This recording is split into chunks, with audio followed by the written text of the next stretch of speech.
and welcome to another episode of the Victory Podcast. I'm your host, Monique Henry Watson. And so I wanted to get into the second half of this episode 4 around. In the first episode, I talked a bit about my Katrina story and some of that, gave some good tips about emergency response. And in the second episode, I wanted to talk about what it was like living abroad. And mind you, it was Canada, full disclosure. It's not really as abroad as some more unique destinations across the world, but it was an experience living far away from your core group, right? Your support system. So I want to talk a bit about that. And so hope you stay tuned.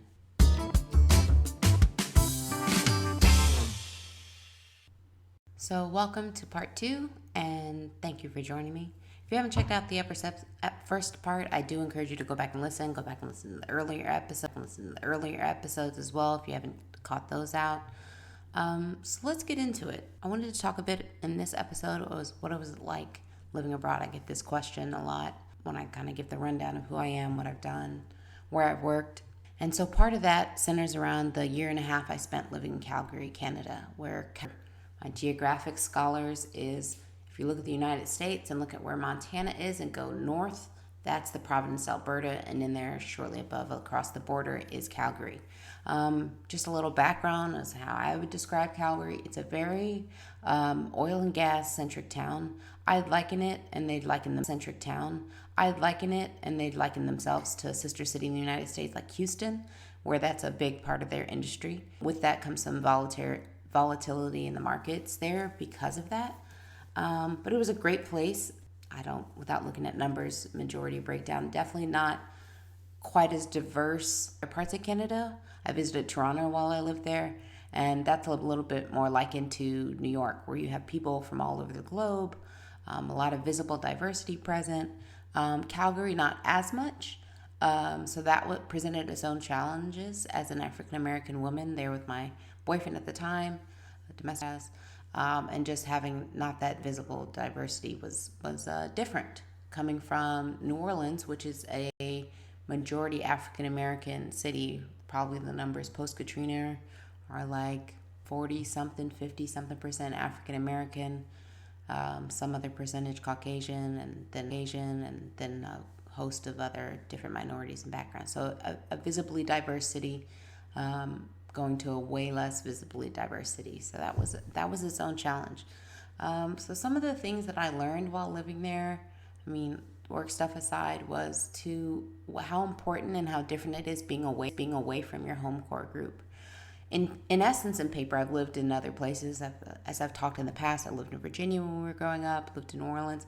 But ultimately, as I look back, I always had some sort of home core group, core foundation. Your family, your parents, grandparents, cousins, close family friends. Some network of that present. Even in going to undergrad, went back to the DC area, going back to the roots of my background. So it was different and more challenging than I realized, that of living somewhere where you really don't know anyone. You're meeting people at work for the first time.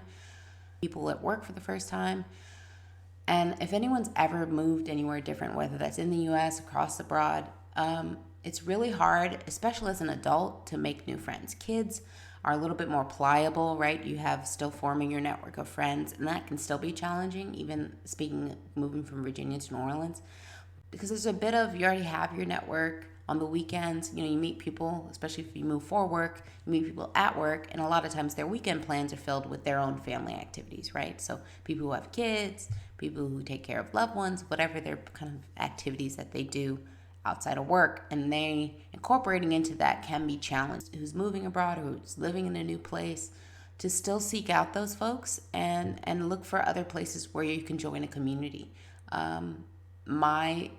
I didn't find, but I still searched out for a church home, some place that I felt akin to, that I could connect with.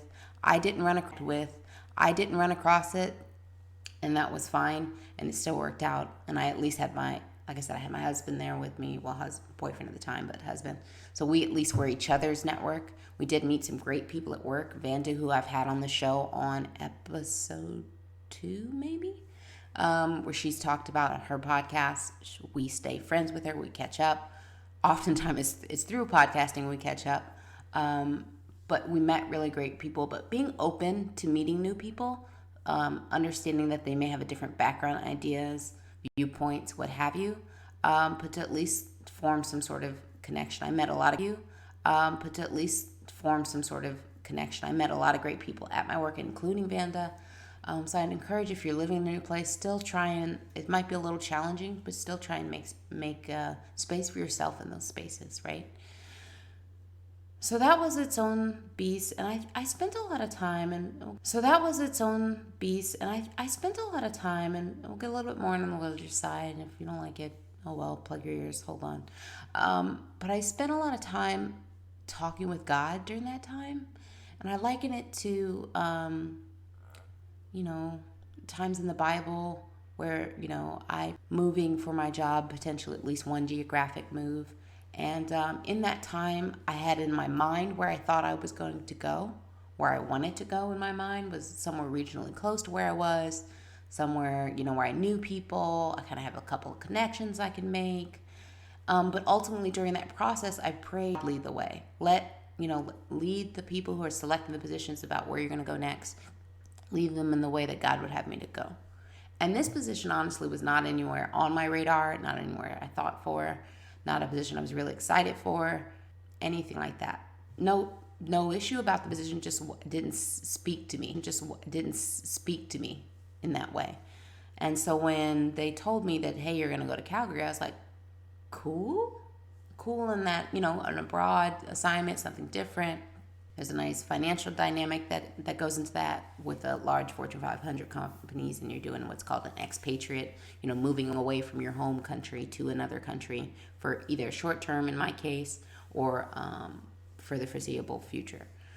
So there's a nice little bump that they give you for that kind of inconvenience of being away from your core network, right? Being in a different country, especially depending on where you go in the world, the customs, English, different. This was not so much so, but still different, right? So yeah, I stepped into that idea of, okay, now this is where I'm going. Okay, fine. And I really prayed about, and my sister-in-law, God bless her, Fran, if you listen, woo-hoo, gave me a good little going away present, and it was the prayer of Jabez that's in the Bible, and I'll have to look up the chapter and verse, and I'll put that in the show notes. But it centered around where I prayed about, Lord, enlarge my territory, and the idea of making my impact and my exposure in this world larger in whatever way he's to be regionally in the Houston area. In God's mind, it was bringing me to Canada, and maybe it was to meet, and I look back now and it's to meet great people. The type of experience I gained through that job, though not what I thought I wanted, was actually very, I think, beneficial to where I am now. But of course you don't see that, and that's why I often encourage people to pray about this move, or there's something uncertain ahead of them, pray about it. Open up your prayer life even leading into that decision. Be open to communicating and communing with God. It's so important. And the more you spend time in scriptures and spend time with God, talking with God, and look, and I talked to this about someone in my new church in the California area where I live, was about, it's okay, and this is my opinion, you can disagree, we all have opinions, but it's okay to talk to God in a very straightforward way. I talk to God in a very hey, I feel this way. This is how I feel. I'm angry. I'm sad. I'm upset. I don't understand. Help me understand, Lord. Help me. In a very real way. A lot of times in the olden church, especially in old African American churches, you run into this kind of traditional way that people believe they're supposed to pray. Here I come, bended knee and head bowed, and all this kind of very tradition and style that's supposed to happen. And some people feel intimidated into prayer. And this gets a bit on a tangent, but we'll bring it back to the Canada stuff. But people feel intimidated when it comes to prayer. I find that I interact well. Well, I don't pray very well. That person over there, they're really good at praying. Especially in your personal prayer life, being comfortable in front of people, if you had to pray in church in front of others, that is something to get just the two. And it should be less, and it's less about the praying itself. And sometimes just when people's eyes are closed, they can still hear your voice, and that you can feel, maybe you feel like they're noticing and they're going to say something. But in prayer in general, especially in your prayer closet or prayer room, prayer car, wherever you pray to God, spend time with God, be real with him. He's real with you. He's 100% real. He's the same yesterday to them. He's real with you. He's 100% real. He's the same yesterday, today, and forevermore. So be real with him. Spare your feelings. Don't be afraid, and you should be able to. And I encourage you and implore you to cry out to God, because he hears you. He's there listening for you, and he's looking for you to be real. And then be receptive, looking for you to be real, and then be receptive to his answer. And I struggle with this of sometimes he gives me an answer and I'm like, really? And I question it a little bit and push back against it. Even starting this podcast was part of that. I questioned it. I pushed back against it. It's like, but Lord, wait, I don't understand. I'm not ready. I'm not this. Let's do the same thing. Why me, Lord? Don't send me. Send somebody else. But God puts the people he wants to do the things that he wants to the furtherment of the kingdom, to save souls, to bring folk closer to him. So, follow it. So yeah, going to Canada, that was not in my mind. It was not where I thought I was going to go. And it was an interesting challenge, even running into having ultimately my boyfriend come with me. We talked about it. I said, hey, this is something different than, us moving somewhere regionally close, somewhere in the United States. It's a different dynamic. And I know it's not where we thought we were going to go. And I still want you to go with me, was my idea. But I understood the challenges of that, the flip side, right? He was working for a company, didn't love his job, actually far from it, but it was a job. And the olden thought process and a rational thought, and I think going back, of hindsight being 2020, would I have asked him to step, knowing about how much challenges he would run into afterwards? Probably not. But it's the understanding that you're going to both step out on faith on something. And we both stepped out on faith in this endeavor together. So it's just important to be prepared for what God's plans for you are. God says this, not me. But I know the plans I have for you, plans to prosper you, plans I have for you, plans to prosper you, give you hope in the future, and give you your expected end. So his plans are always better, greater, more thought out than any plans we could ever make for ourselves. So we moved to Canada. We moved up there in like the most Canadian style. We went up there, and the day we got there, it started snowing heavily, several inches. And we were in it to win it. We were there and just navigating, moving to a new place. Thankfully, with the expatriate kind of activity, they pay for your housing. So that was nice. So we lived very close to the office. That was nice. But it was its own thing. It's winter. We're from New Orleans. My husband had never really experienced a full snow. I grew up in Virginia, so it wasn't foreign to me, but still been out of practice for it. So snow and that environment, and salted cars, and dealing with the dogs, and not having a yard because we lived in a condo high rise, so we could be close to the office. And it was great. We didn't have a car. We decided not to get any kind of a car while we were there, which was its own challenge, yet exciting, which is why I love and have fallen in love even more so with public transit. It's nice to have that option. But if you have it, and unfortunately in a lot of major cities across the country and the world, that's not as available.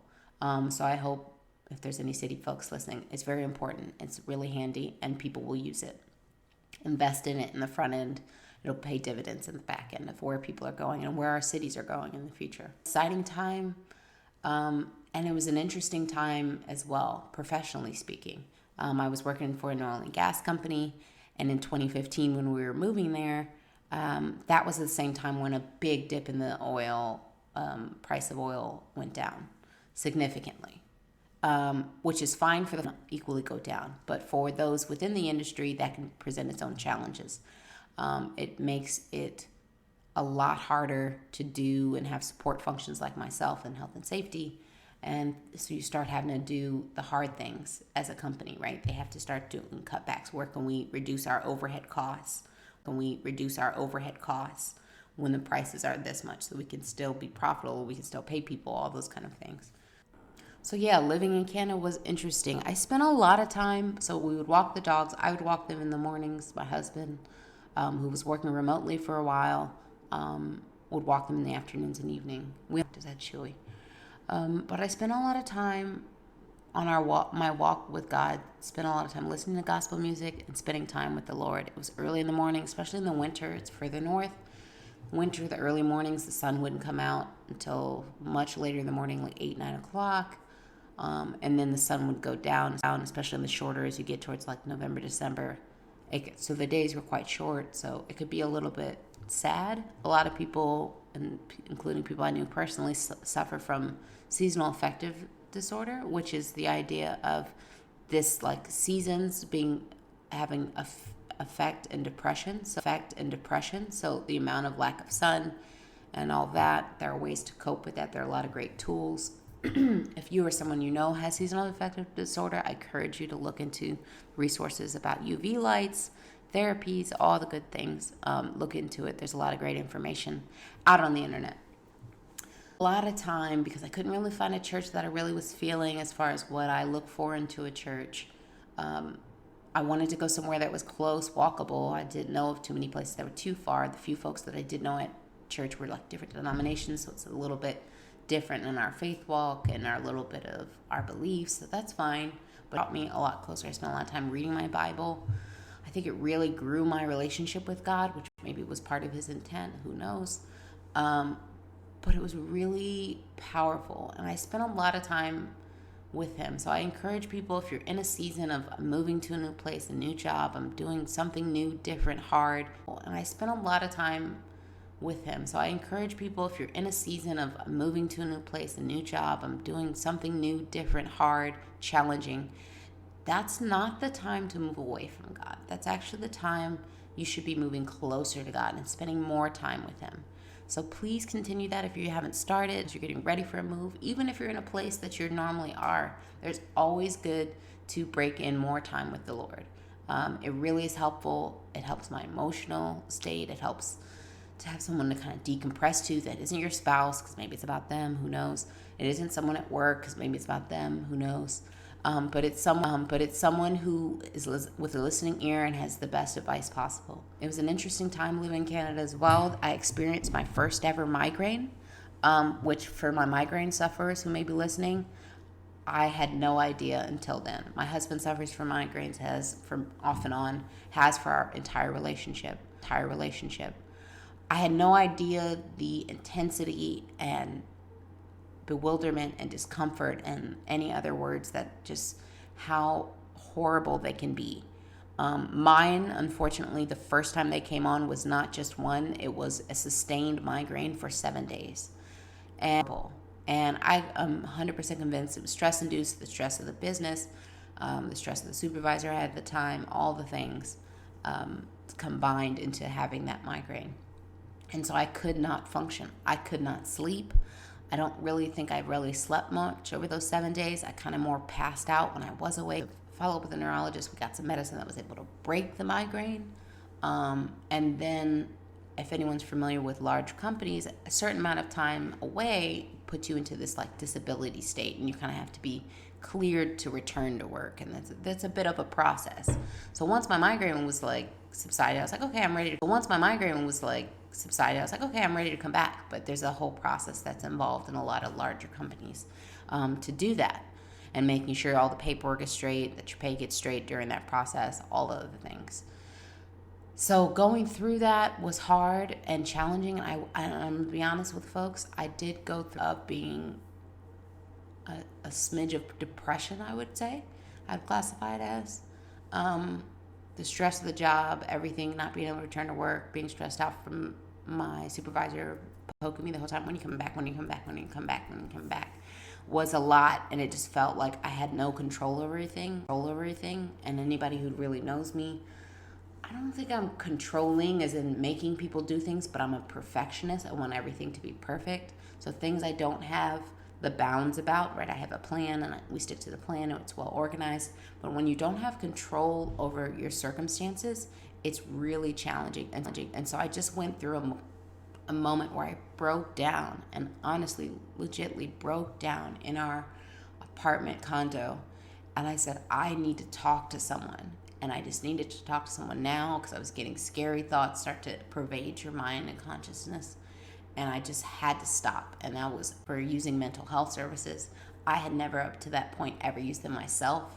A lot of companies that are out there offer EAP services. I am a huge proponent of people using the EAP services when you need them.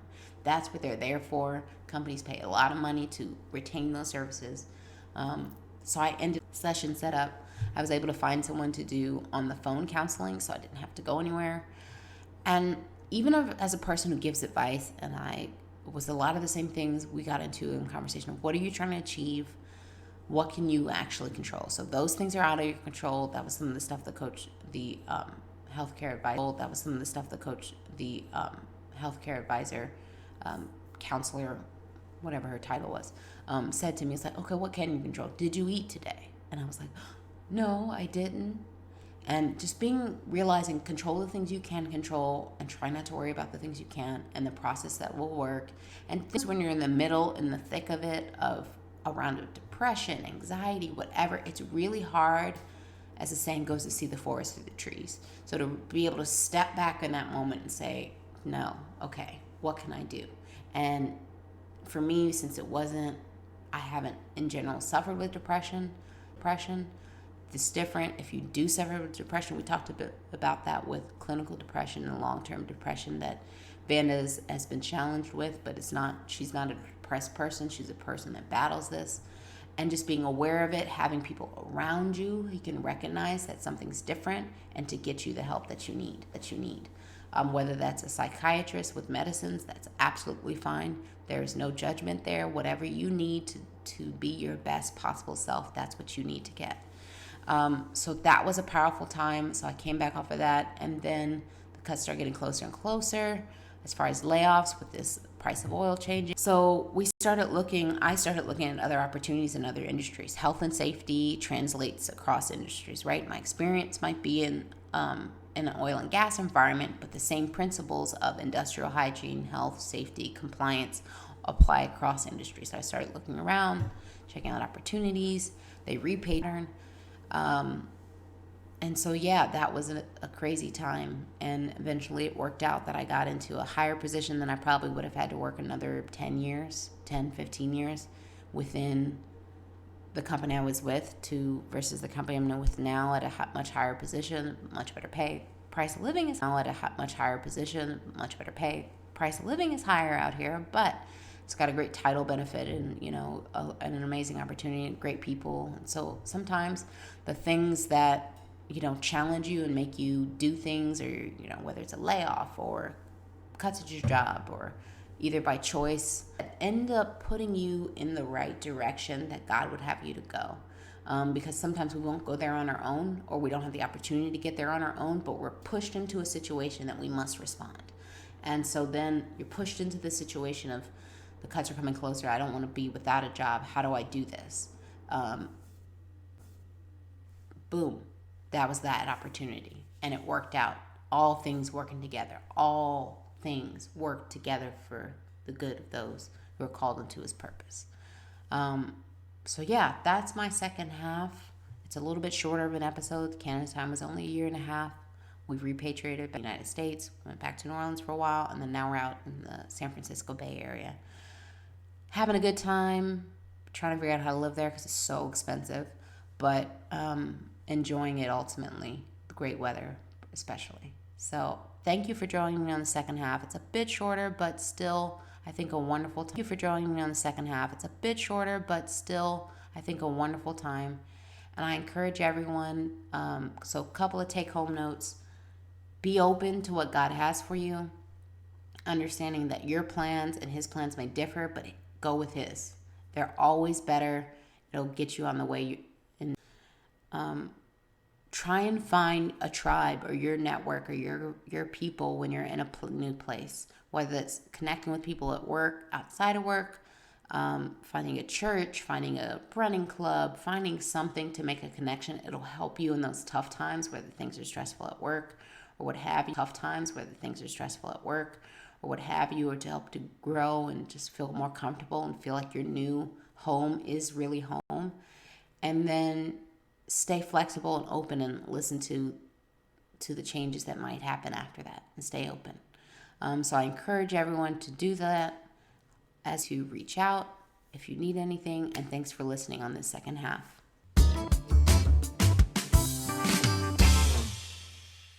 So thanks again for listening for the second half of the Victory Podcast. So I like to always close with a bit of housekeeping, right? So how can you find us? Housekeeping, right? So how can you find us? How can you tell people, other people around us, share this podcast episode in whatever form you're listening to, whether it's on Podbean, Apple Podcasts, Google Play, Google Podcasts. Anywhere you find podcasts, you'll find ours. So if you just search The Victory, a little logo with the man holding the flag, blue and white colors, that's this podcast. There's a lot of other similarly named or titled podcasts, but you can find us everywhere that they have them. And stay tuned for other episodes. We'll have an episode probably next month. I try and do this monthly as best able. Episode next month will center around some career stuff. So stay tuned for that, and share this with people who you know, who you might find it encouraging. If you're interested on being on the podcast, or you know someone who might have a really great story to share about being victorious, whether it's in their personal life, their career, what have you, reach out to us. So go to thevictorypodcast.com. So thevictorypodcast.com. You can find all of these episodes there, the links to those. You can also find and reach out to us through the contact form. I monitor that, so feel free to send me a note. You have questions, feedback, I welcome. Free to send me a note. You have questions, feedback, I welcome feedback. Any kind of ideas, tips, tricks, any of that for those who are podcasters or radio personalities or whatever. Some maybe ideas. Or if you just know somebody, you're like, hey, I have a friend who probably would be really interested. Let's make those connections so we can share those less stories, whether it's around grief or careers or personal tragedies or whatever it is. So please do that. Please share. You can find us on all the social media platforms. We're at Facebook, The Victory Pod, Twitter, The Victory Pod, all of those things. So Victory Pod, Victory Podcast. That's The Victory Pod. So if you see the blue and white, The Victory Podcast, Be Victorious with the little man with the flag, that's our logo, that's our information. So look for us there. Thank you so much for listening. I really thank you so much. And please don't hesitate to reach out. Once again, I'll hit it with the sign-off line. Every problem has a solution. It's whether you're willing to do the work to find it. Let's do the work and be victorious. Bye-bye.